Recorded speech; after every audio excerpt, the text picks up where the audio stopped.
예수님은 제자들에게 기도를 가르쳐 주십니다. 기도를 가르쳐 주지만 기도문 자체를 전달하는 것이 목적이 아니었다라고 하는 것을 우리는 알 수 있습니다.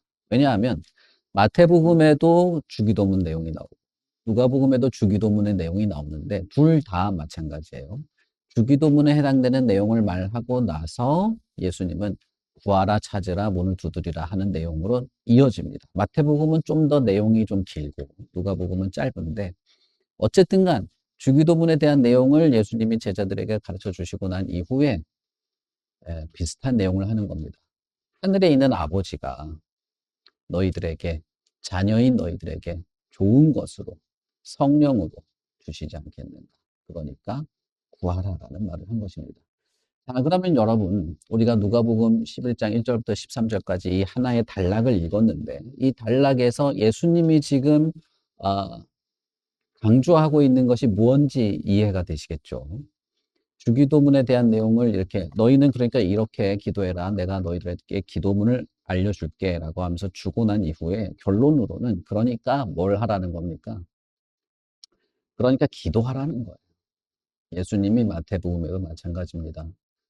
구하라 찾으라 문을 두드리라 라고 할 때의 그 말의 주안점도 어디 있습니까? 그러니까 하라는 거예요. 기도하라는 거예요. 예수님이 주기도문을 가르쳐 주시면서도 하신 말씀은 그러니까 뭐 하라는 겁니까? 이 기도하라는 것입니다. 주기도문 알았지? 이거 들었지? 너희들 앞으로 이대로 쭉 외우면 돼. 이게 아니에요. 그러니까 기도하라는 거예요. 근데 여기서 훨씬 더 중요한 것이 있습니다. 그것은 무엇이냐 하면 이 기도라는 것의 이 아이디어, 기도라고 하는 이 행위 혹은 기도라고 하는 이 개념이나 이 내용이 누구로부터 나온 것인가 하는 것입니다. 그리고 기도하라라고 할 때 기도하라고 하는 이 뭐라고 하면 좋을까요? 이 명령이라고 해도 좋고 예수님의 이 권고라고 해도 좋은데 권면이라고 해도 좋은데 이것이 어째서 그렇게 권면하고 권고하고 명령할 수 있는 내용의 것이냐는 거예요. 이걸 우리가 생각을 해봐야 됩니다. 첫 번째는 여러분 이 기도라고 하는 이 개념 혹은 기도라고 하는 이 행위는 누구의 아이디어일까요? 누구의 아이디어일까요? 어디서 나온 걸까요? 이 인류 역사 무슨 동굴벽화에 무슨 뭐 진짜 이 뭐지 졸라맨 같은 그림 끄적여 놓은 그런 동굴벽화만 봐도 기도하는 걸 볼 수가 있어요. 수백 년, 수천 년 전에 여러분 구지가 알지 않습니까? 거부가 머리를 내밀어라. 그것도 뭡니까? 그것도 기도의 내용이죠. 이 제사를 지낼 때 드리는 그 뭐죠? 주문의 형태였단 말이에요. 지금에 와서는 그냥 시라 이렇게 받아들이지만 사실은 그게 무슨 제사 지내고 이게 할 때 부르던 내용이란 말입니다. 수천 년 전에도 인간은 뭔가 알 수 없는 미지의 존재 혹은 절대자인 신의 존재 그게 무슨 자연 만물이 됐던 뭐가 됐던 간에 기도하는 걸 했습니다. 만약에 이 인간이 그냥 아메바 같은 단세포에서 그냥 저절로 분열하고 어쩌고 저쩌고 하다가 인간이 푹 생긴 거면 이런 개념은 참 독특한 것이죠. 전 세계에 있는 모든 인류 문화권 안에 기도라는 것이 있습니다. 없는 곳이 없어요. 종교가 없는 인간은 없습니다. 근데 참 신기하지 않습니까? 밑바닥에 짐승처럼 땅바닥에 기어다니는 벌레처럼 세포 단위에서 그렇게 꾸물거리던 그런 존재가 단백질이 변형되면서 이렇게 해가지고 하던 게 어떻게 이런 게 있냐 이 말. 물론 제가 목사니까 이런 말을 하고 뭐 과학자들은 다르게 말할지 모르겠어요. 그러나 이런 것이 어디서 왔는가? 기원을 알 수도 없을 정도로 까마득한 그 옛날부터 인간이라고 하는 이 존재는 기도를 해요. 뭔가 절대자에게 비는 행위, 뭔가 그 절대자에게 의존하려는 어떤 행위들을 해왔다는 것입니다. 인류라고 하는 이 존재가 인식되는 그 역사 속에서부터 언제나 기도라는 게 있었다. 근데 여러분 우리가 창세기를 보시면 최초의 인간인 아담이 하나님께 제사를 드리는 장면이 나오죠. 6일 창조를 마치고 7일 때 안식할 때 여러분 이 안식이 의미하는 바가 무엇입니까? 제가 창세기 설명할 때 말씀드렸죠. 이 안식은 모든 피조물이 하나님의 안식에 들어가는 걸 말해요. 창조된 모든 세계가 하나님과 깊은 관계를 맺고 하나님과의 이 깊은 관계 속에서 무한한 기쁨과 즐거움과 평화와 위로를 누리는 창조 세계를 그야말로 하나님과 함께 누리는 그 안식입니다. 그래서 창세기의 7일째에 하나님이 안식하시니라라고 할 때 그 안식은 모든 피조물이 인간을 필두로 해서 모든 피조물이 하나님께 예배를 하는 것을 말합니다. 이 책임을 아담이 가지고 있었죠. 아담은 모든 피조물의 이 지배자로서 생육하고 번성하고 다스리는 존재로서 모든 피조물을 하나님께로 이끌어가는 예배로 하나님 앞에 나아가도록 하는 책임과 의무가 있는 그런 존재였습니다. 그러니까 창세기에 보면 하나님은 인간을 만들고 6일 창조가 끝나는 그 순간부터 인간에게 예배와 기도를 허락하신 것, 예배와 기도를 요구하신 것을 우리는 알 수 있습니다. 저는 뭐 다른 여러 가지를 논리를 가지고 이렇게 설명하기보다는 간단하게 말씀드리자면 이 기도라고 하는 아이디어는 인간이 원시시대 인간이 갑자기 하늘에서 천둥 번개가 치는 걸 보고 무서워서 시작하는 것이라기보다 그런 것이 아니고 하나님으로부터 나온 아이디어다라고 하는 것을 말씀드리고 싶어요.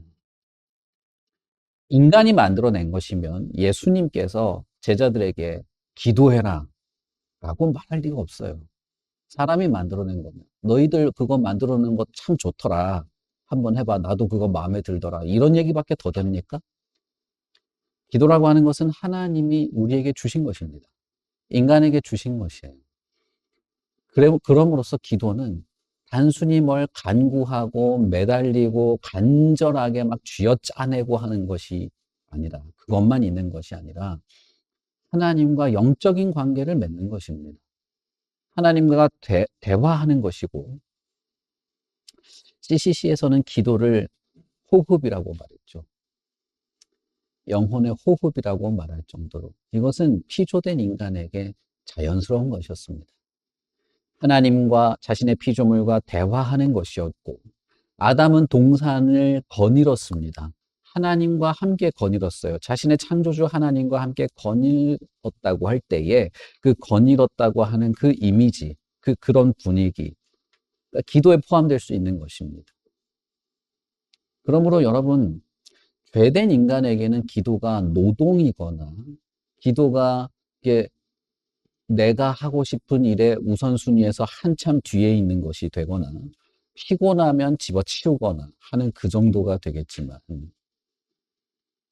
그러나 실제로 기도는 하나님이 피조물에게 준 아주 복스러운 것이었습니다.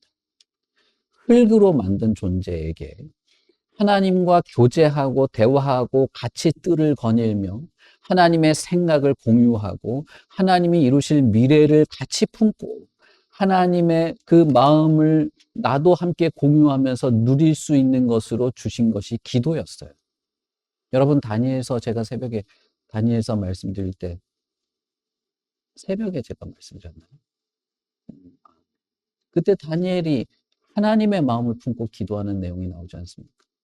그러니까 하나님의 절절한 마음, 하나님이 자신의 백성들을 향하여 절절한 마음을 그가 기도하면서 공유하고 기도하면서 드러내고 하나님이 이루고 싶어하는 그 목표를 다니엘도 그것을 같이 소망하게 되는 그 모든 영적인 그 신적인 차원의 역사들을 기도 속에서 하게 되는 것입니다. 그러니 여러분 기도를 하지 않는다. 제가 지금 자꾸 말씀드리는 것이 기도가 내가 뭐 원하는 거 자꾸 달라고 하고 요구하고 하고 이것만 말씀드리는 게 아니에요.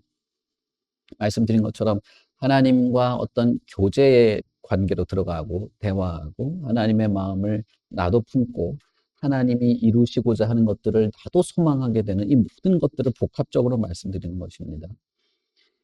이것을 하지 않으면, 기도를 하지 않으면 우리는 사실 하나님과 동떨어지게 돼 있어요. 그런 사람의 마음은 메말라지기 마련이고 말이 절제 없이 나오는 것이고 다른 사람을 은근히 까는 말을 쉽게 내뱉고 교회 안에서 그렇다 이 말입니다. 그리고 자신의 아집을 꺾지 못하며 더 나아가서 가장 중요한 문제는 하나님과 동행하지 않게 되는 것입니다. 자기 욕망대로만 살게 되어 있는 것입니다. 그러니 내 욕망을 채우기 위해서 기도하는 것과 실제 하나님이 우리에게 주신 기도는 사실 많이 다른 것이죠.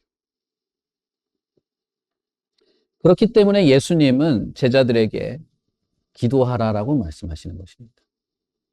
예수님이 제자들에게 기도하라고 할 때 한 가지 덧붙인 내용이 있습니다. 우리가 지금 읽은 내용에는 안 나옵니다만은 신약 성경에는 깨어 있으라는 말을 자주 해요. 예수님이 깨어 있으라는 말을 할 때 뭐 여러 사례가 있습니다.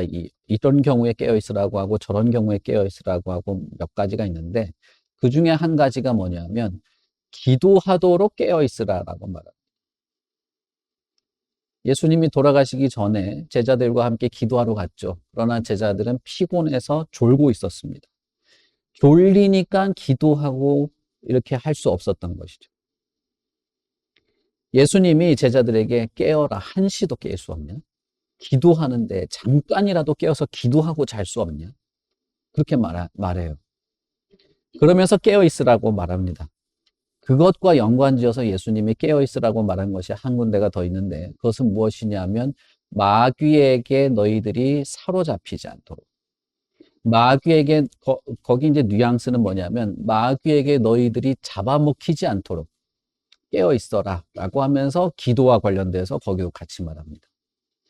깨어 기도하라. 그렇지 않으면 마귀가 너희들을 사로잡는다. 마귀가 너희들을 잡아먹어 버린다. 라고 하면서 깨어 있으라고 하는 거예요. 근데 여러분, 기도는 결국 그러니까 어떻습니까? 내가 깨어 있는 것, 쉽게 말하면 마귀와 대항할 수 있는 내용 중에 하나이기도 한 것입니다. 그래서 적극적인 면에서는 하나님과 동행하는 것으로서의 기도, 소극적인 면에서, 소극적이라고 하면 좀 그렇지만 어쨌든 또 한편으로는 마귀에게 대항하는 면으로서의 기도가 있는 것입니다. 흙으로 지어진 이 피조물이 어떻게 하나님과 교제할 수 있습니까? 흙으로 만든 피조물인데 우리 안에 하나님의 생기를 주지 않았으면 우리는 도자기나 이 머그컵이나 별 다를 존재가 아니에요. 그럼에도 불구하고 하나님이 기꺼이 너희의 아버지가 되어준다라고 말하는 것입니다. 그런 면에서 여러분, 우리는 기도라는 거예요. 예수님께서 우리에게 기도하라고 한 것입니다. 그러므로 기도는 단순히 소원을 품고 있는 어떤 간절한 소망, 뭐가 됐으면 좋겠다. 뭐 나한테 이게 하나 있으면 좋겠다. 에 그치는 것이 아니라 이것은 실제적인 실체가 있는 것입니다. 실제적인 실체가 있는 행위이고 인격적 활동이고 지향점이 있는 것입니다. 그건 뭐냐면 영혼의 아버지이신 나의 창조주이신 하나님께 나아가고 하나님과 대화하고 교제하고 숨을 쉬는 것과 같은 실제적인 행위라는. 여러분 만약에 우리가 숨을 안 쉬면 어떻게 될까요? 죽죠. 죽기 전에 엄청난 고통이 있을 겁니다. 여러분 왜 고통스러우냐 하면 숨을 못 쉬는 게 왜 그토록 고통스러우냐 하면 그건 실제적인 행위이기 때문입니다. 이 실제적인 행위가 멎으면 멎은 것에 대한 반작용이 반드시 있어요. 실체적인 실존이 없는 거는 멈춰도 아무 상관이 없습니다. 사실은 머릿속에 상상하는 거 멈춰도 크게 문제가 없어요. 내 로또 한 장 사놓고 로또 됐으면 좋겠다 바라는 거 그거 깜빡 잊어먹어도 상관이 없어요. 실체가 없는 것은 사실은 그렇게까지 부작용이나 반작용이 바로 오는 게 아니에요. 제가 무슨 말씀 드리려고 하는지 아시겠죠? 기도는 이건 그냥 머릿속에서 굴리는 그런 소망이나 어떤 감정이 아닙니다. 기도라는 것은 실체적인 것이에요. 이것은 실제 행위입니다.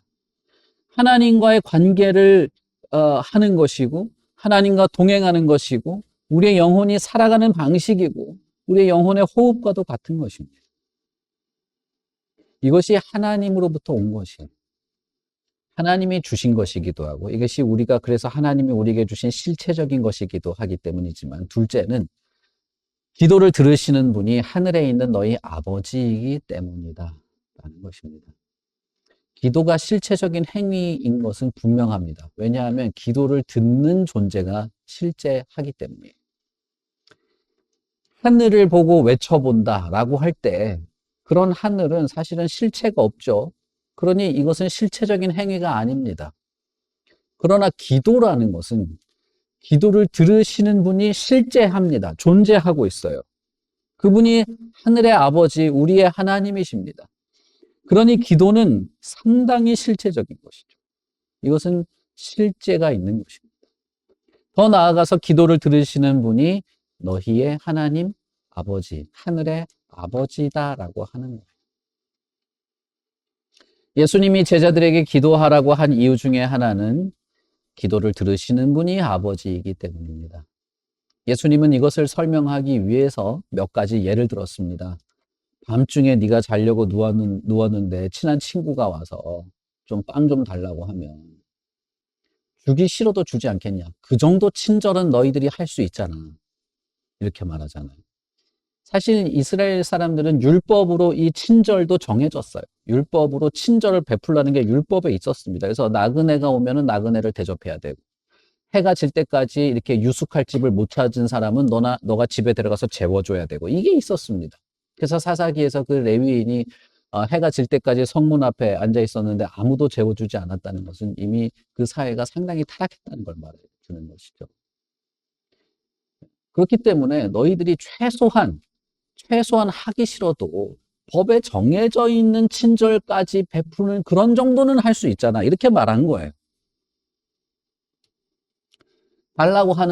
밤중에 달라고 하는데, 그래도 빵 한 덩어리 줄 수 있는 그런 친절 정도는 니네들이 하잖아.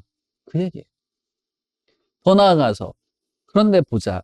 너희들이 도둑놈이라고 할지라도, 너희들이 세상에 악한 조폭 같은 그런 나쁜 놈이라 할지라도, 네 자식이 아버지한테 생선 한 도막 달라고 할 때 뱀 줄 인간이 있냐? 아무것도 요구하지 않는다는 건 그럼 뭡니까? 응? 아버지가 나한테 뱀을 주겠지라고 생각했다는 거 아니에요. 결국은 바꿔서 말하면 그 얘기예요.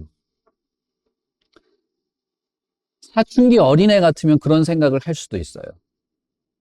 사춘기 애들 같은 경우는 이 망상에 빠져가지고 이 허우적거리지 않습니까? 내가 아버지한테 생선을 달라 하면 나한테 뱀을 주겠지. 그때 나는 그러면 뱀을 뒤잡아치게 해서 저쪽으로 차버리고 난 아버지를 이렇게 반격하 이런 생각을 한 게 사춘기잖아요. 그게 아닌 한에는 아버지가 나한테 뱀을 줄 거라고 생각하지 않는 한 그러지 않을 거라는. 예수님이 제자들에게 말했죠. 너희들이 악한이라 할지라도 너희들이 악당이라 할지라도 자식에게는 좋은 것으로 주지 않느냐. 마태복음의 표현대로라면 생선을 달라고 할 때 생선보다 더 좋은 것으로 준다 이 뜻입니다. 누가복음에는 뭐라고 되어 있습니까? 너희들이 뭔가를 구할 때 아버지께서 성령으로 너희들에게 주신다라고 말하는 것입니다. 예수님으로서는 아버지가 너희에게 최고의 것을 준다고 말한 거예요. 최고의 것을 준다.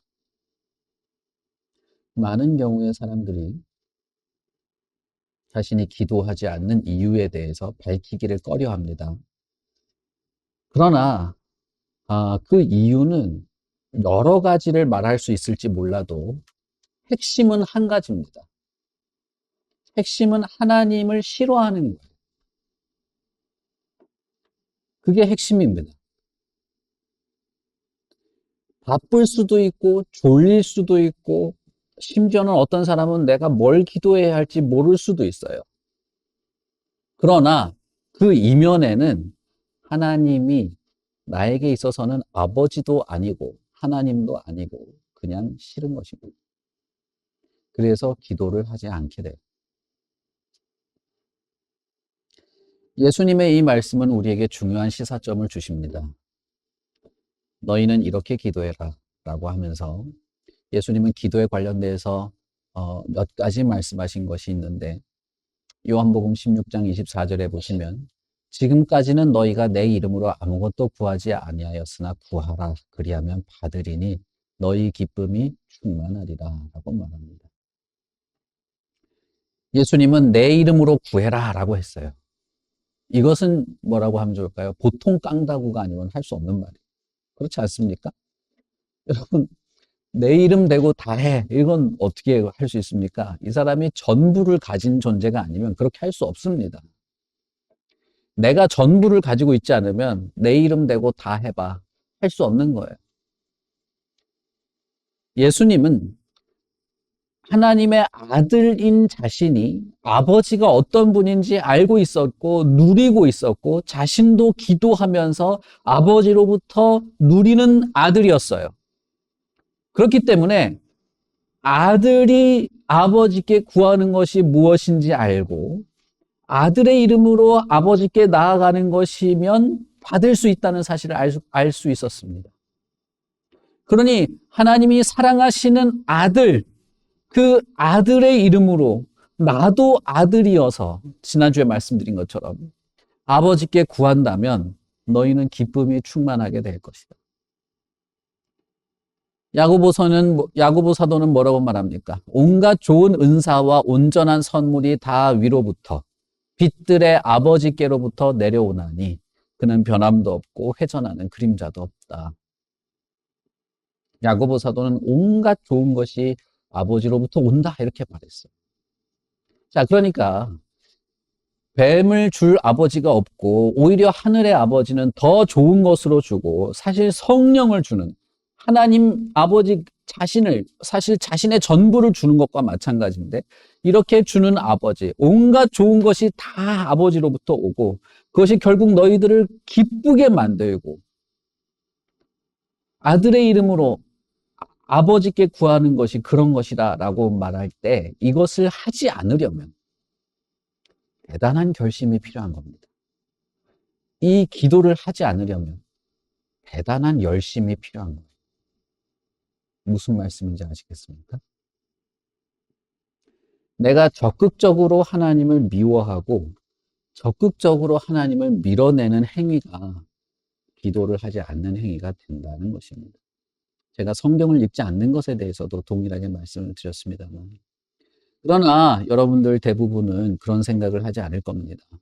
그냥 피곤해서 그랬는데 너무 바빠서 그랬는데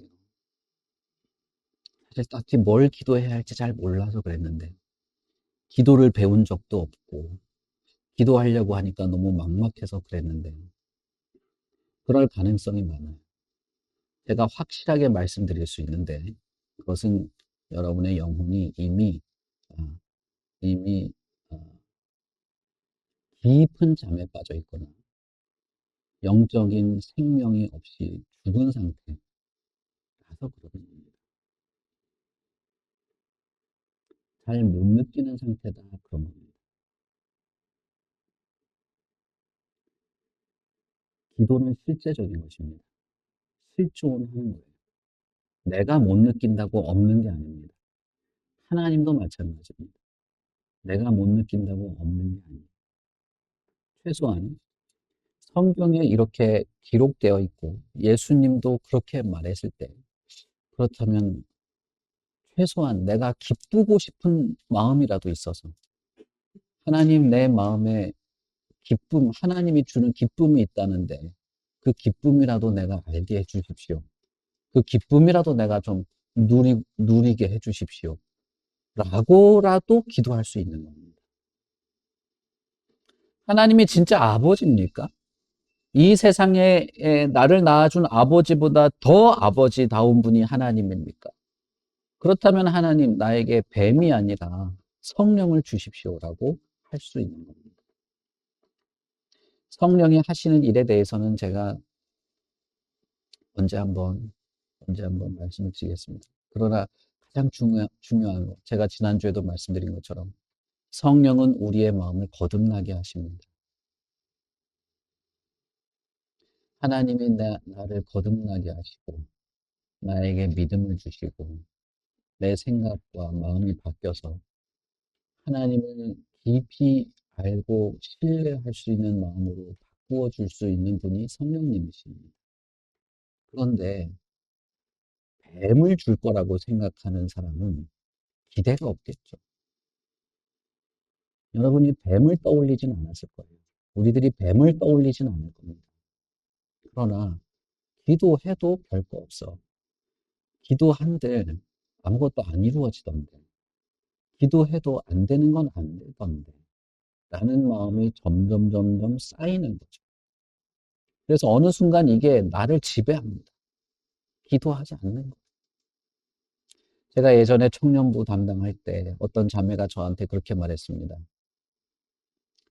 예수님을 따라 살아가는 삶이 너무 어렵다.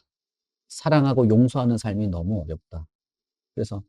그래서 우리는 기도해야 된다. 내가 늘 말하지 않느냐. 너는 사랑이 없는 인간이다. 그래서 우리는 기도할 수밖에 없다. 라고 하니까 이 자매가 기도해도 안 되던데요. 그렇게 말을 하는 거예요. 그 말이 무슨 말인지는 잘 알죠.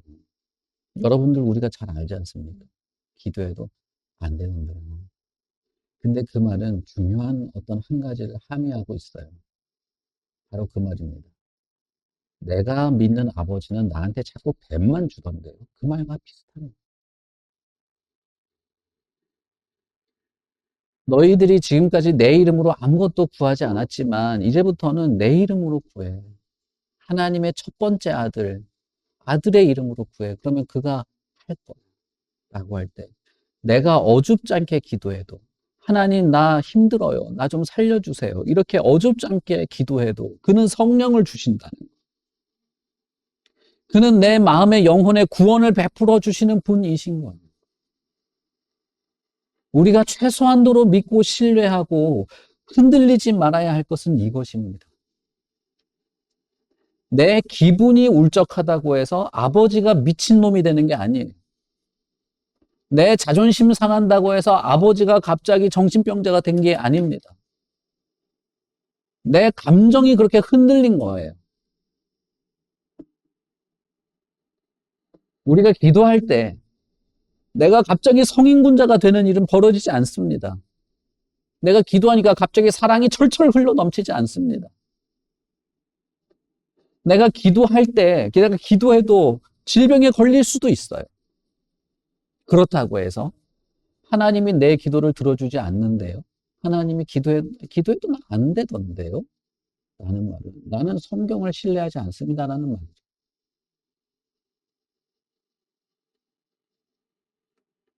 그렇지 않다는 겁니다.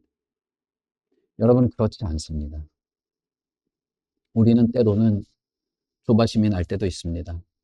내 마음대로 이루어지지 않을 때도 있고 내가 기대한 대로 이루어지지 않을 때도 있어요. 그러나 예수님은 우리에게 분명히 말씀하셨습니다. 그분은 좋은 걸 준다. 성령을 준다. 여러분, 제가 여러분에게 위로를 집어넣어 줄 수는 없어요. 제가 여러분에게 구원을 만들어서 넣어 줄 수는 없습니다.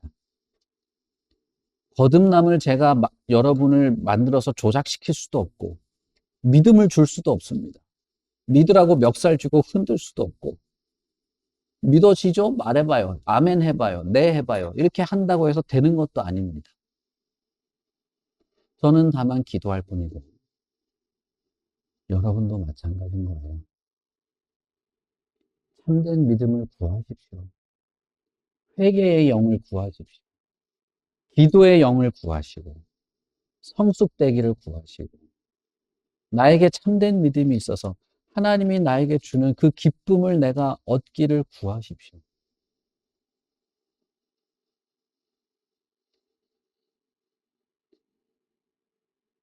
때로는 시간이 걸릴 수도 있습니다. 때로는 예기치 않은 때에 그런 일이 어떤 하나님의 역사가 있을 수도 있습니다. 때로는 평생에 걸친 과정일 수도 있습니다. 어떤 사람은 평생 동안 참된 믿음을 위해서 부르짖으며 눈물을 흘린 사람도 있습니다. 미처 그 자신은 깨닫지 못했지만 믿음을 따라 행동하면서도 자신의 죄악을 살피면서 하나님 앞에 끊임없이 믿음을 구하다가 간 사람도 있어요. 그래도 지옥에 가는 것보단 나은 것입니다. 그래도 아버지를 멀리하는 것보단 나은 것입니다. 여러분, 우리 집에 도둑이 한 번도 들지 않았다고 해서 도둑이 없다고 말하지는 않죠. 우리 집이 도둑질을 한 번도 당하지 않았다고 해서 문을 잠그지 않지는 않습니다. 도둑이 오늘 밤에 우리 집에 찾아오지 않아도 문을 잠그는 것이 나은 것입니다. 내가 지금 어떤 상황과 어떤 삶을 살고 있으면 내 영혼이 어떤 상태인지를 한번 생각해 보십시오. 나에게 진짜 기쁨이 있는가? 하나님이 나에게 기쁨을 주신다고 했는데 그런 것이 있을까? 내 마음이 울적하지 않고 우울하지 않고 무기력하지 않고 불투명한 미래에 대한 아무런 소망도 없고 그런 식으로 살아가지 않고 나에게 하나님이 주시는 것 아니면 하나님이 약속한 것에 대한 소망이나 하나님에 대한 기대 같은 것들을 품고 살고 있는가 한번 생각해 보십시오. 만약에 그런 게 없다면 마음이 너무 지친다면 뭔지 모르겠지만 미래에 대한 혹시 내 삶에 대한 아무런 기대 같은 것도 생기지 않는다면 그렇다면 나는 하나님께 기도할 이유가 분명하지 않습니까? 하나님 나에게 기쁨을 주십시오라고 말할 수 있지 않습니까? 내가 내 안에 있는 죄악을 잘 살피지 못하고 내가 뭘 회개해야 될지도 모른다면 하나님 내 안에 있는 도사리고 있는 죄악이 무엇입니까? 알게 해 주십시오라고 기도할 수도 있지 않습니까? 회개의 영을 달라고 기도할 수도 있고 나에게 믿음을 달라고 기도할 수 있는 것 아닙니까? 여러분 제가 늘 말씀드렸잖아요. 우리는 매일 믿는 것입니다. 10년 전에 나 믿습니다 하고 땡 하는 게 아니에요. 우리는 매일 믿음을 구하고 매일 믿고 매일 믿음의 연단을 통과하고 자라나는 것입니다. 그런 면에서 여러분 이 기도는 성도의 특권과도 같습니다. 성도의 특권과도 같고 의무와도 같은 것입니다. 여러분 우리 함께 기도할 때 진짜 마음을 열고 하나님께 간구하고 아버지를 생각하며 우리 같이 기도했으면 좋겠습니다. 우리 같이 우리 인도자 나올 때까지 같이 말씀을 생각하면서 기도하겠습니다.